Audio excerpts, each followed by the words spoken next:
Hey guys, welcome back to the page. So you guys are probably getting burnt out on these hay videos, but the hay season's almost over with. We're into some second cutting and just trying to get everything cut before fall actually sets in and it's over with. So we're trying to get everything accomplished that we can. Come to find out, a lot of people are having trouble with foxtail in their hay fields this year, coming up especially in their second cutting. Most of our fields was doing really well. We did have a few fields that the second cutting, foxtail come up in it, and we haven't cut those yet. We're trying to avoid that for at least till we figure out the right way to approach it, because we know we can spread it if we're not careful. But we came to this field because when we looked at it, we didn't see much foxtail. I mean, there was a little bit here, a little bit there, nothing major. So we spent a day, 2 days out here cutting hay. Thought we was going to be good. Pretty much have it sold if we could, pull it off. This particular field, or this particular section of hay, I did not cut because I did see some signs of foxtail in it. But if you can see it behind me, it's not overran, at least with mature foxtail. I mean, it's not really coming up in it real bad, but it had enough that I was trying to avoid it. So we went ahead and we cut everything else. I can't tell you how many acres, but it's several. So we came back 2 days later, and it looks like we've mowed down a cotton field. I mean, we've got this stuff. I don't know if you can see it here, but I can't imagine a cow.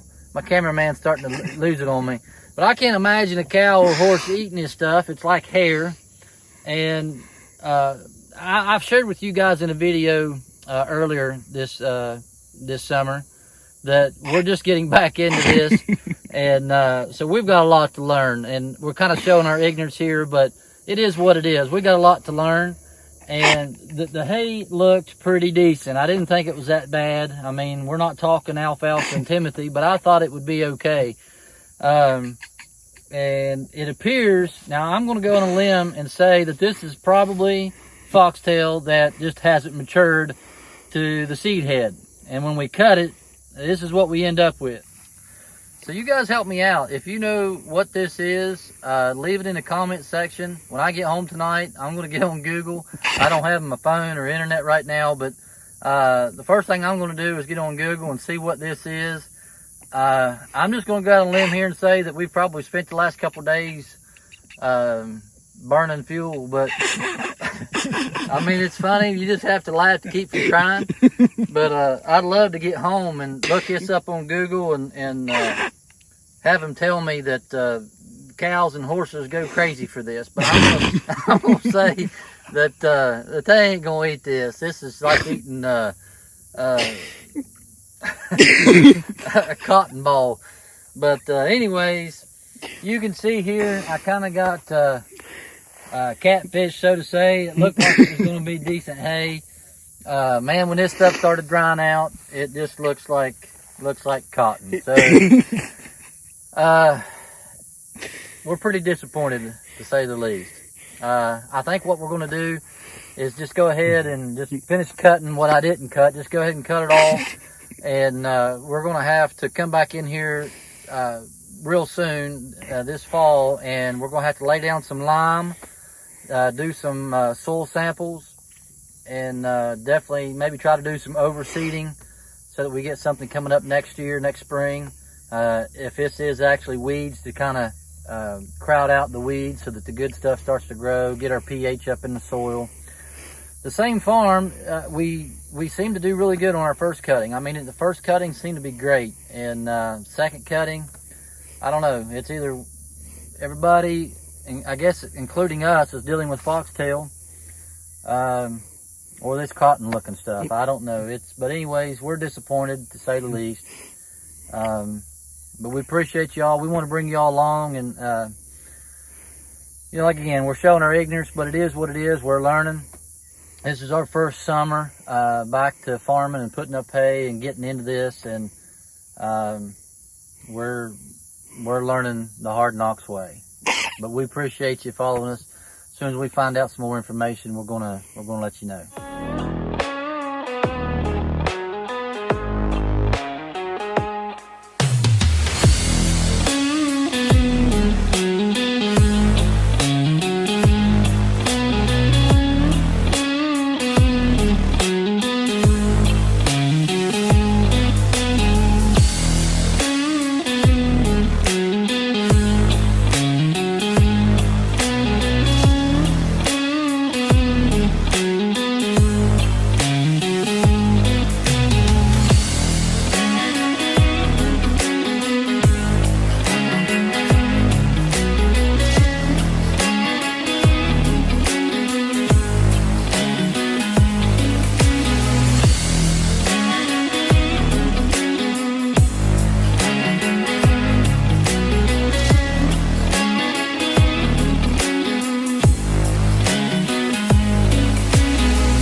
All right, so it's the next day, and what we found out about the grass is, the best I can tell after doing an extensive Google search, it seems like we've got something that's called little green stem, and it produces a little white fluffy seed head, I guess when it gets close to maturity.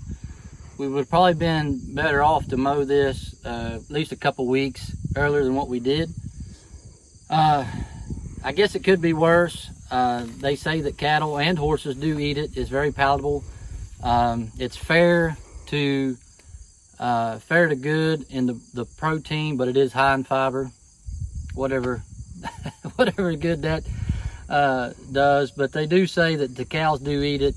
It's probably not your preferred grass in a hay field, but this is what we have. And what I found out was it's usually thrives in soils that are like a 7.0 in the pH factor. So we're probably going to have to do some soil samples and try to treat the soil, get our pH to where it needs to be, so that some of this stuff we don't want will fade out and some of the good stuff we do want will begin to thrive.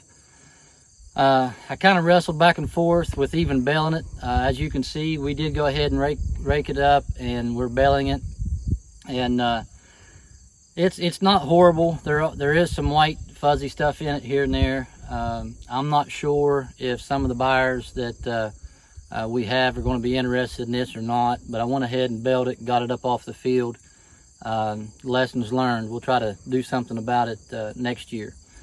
So we're plugging along. We're going to try to get this up out of the field tonight. And I had a little bit of a breakdown on the square baler. Broke a shear pin. I'm using my uncle's tractor. Wasn't quite, my tractor doesn't have a 2-stage clutch, and this one does. I got into a big heavy windrow, and I went to push the clutch in to slow down, to give it time to eat it. And when I did, I killed the power to the PTO, and it caused for it to clog up. So I've got the shear pins. That's not a big problem. I seem to have it all cleaned out, but it's not wanting to run, so something's either still clogging it, or I hope something didn't get jumped out of time. Fingers crossed. So we're going to take a look at it and see if we can figure out what the problem is, and if it's anything major, we'll let y'all know. All right, so like I said, we sheared a shear pin that was in the flywheel, and these are actually designed to shear. These are supposed to be the weak link, so that when something does bind up, this thing snaps, kills power to the rest of the drivetrain, and something doesn't tear up that's more critical. So just a simple shear pin. I'm going to try to line this up and get these back together. All right, so I got the pin lined up and got everything back in. Just got to snug it up a little bit. Like I said, we're pretty good ways from the truck, and I'm limited with tools. I had one wrench, and it just so happens it's the right size, so hallelujah for that. I'm gonna try to snug this up and then see if it's freed up yet.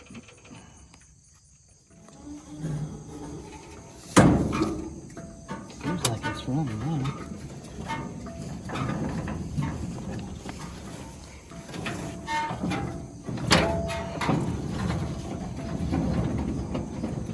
Let me get on and try it. Okay. And hopefully it don't get fouled up. Okay, so we think we got it freed up. We're going to try it.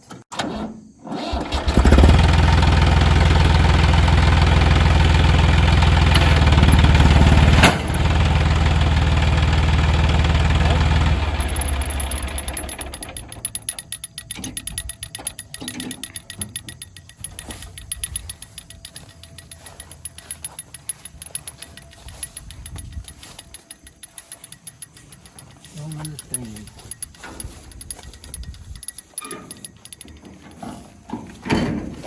Don't understand.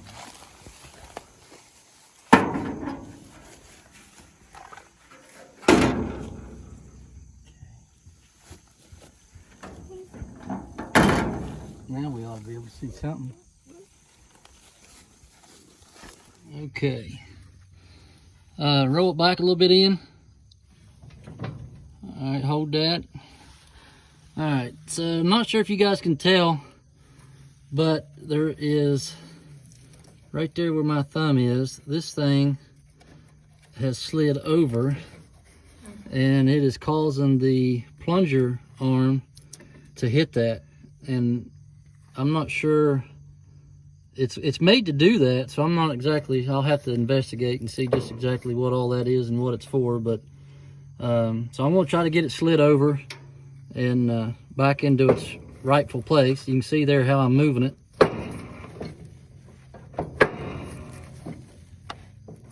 But I'm not sure what holds it over there. But anyway, we're free now, but I gotta make sure that this thing don't come back over and foul us up again. No.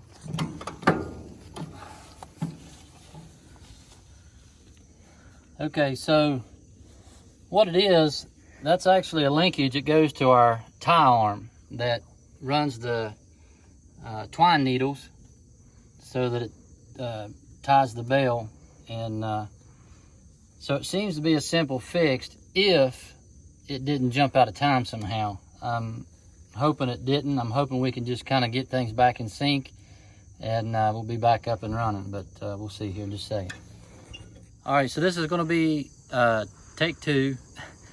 We think we figured out the problem. We had to reset the needle arm, and hopefully since we done that, everything will be back in time and everything will run freely. It was just crashing, and so I don't know, I'm not an expert, but cross our fingers. We're going to try it one more time and see what happens. We can't do no more than shear a pin, hopefully.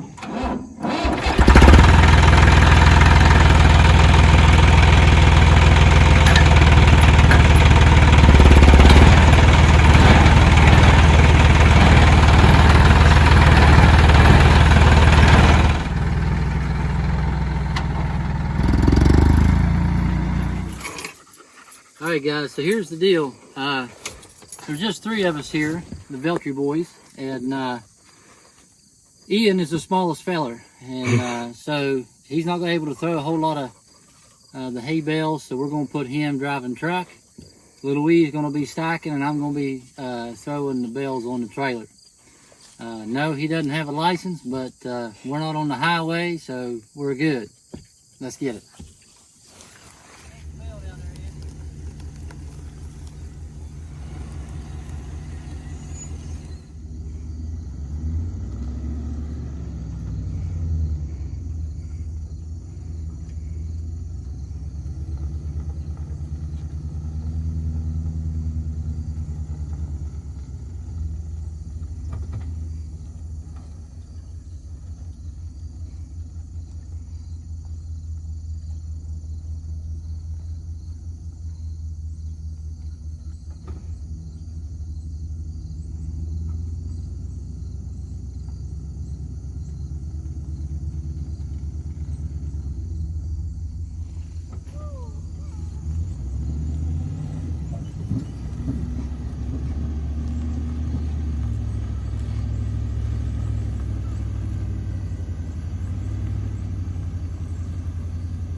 Well, Dad, he got the trailer stuck, so now I gotta go take the tractor and go get him out. So, fun times, fun times.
All right, guys, so we're back at the barn. We put in a late night last night, but was able to get all the hay put up.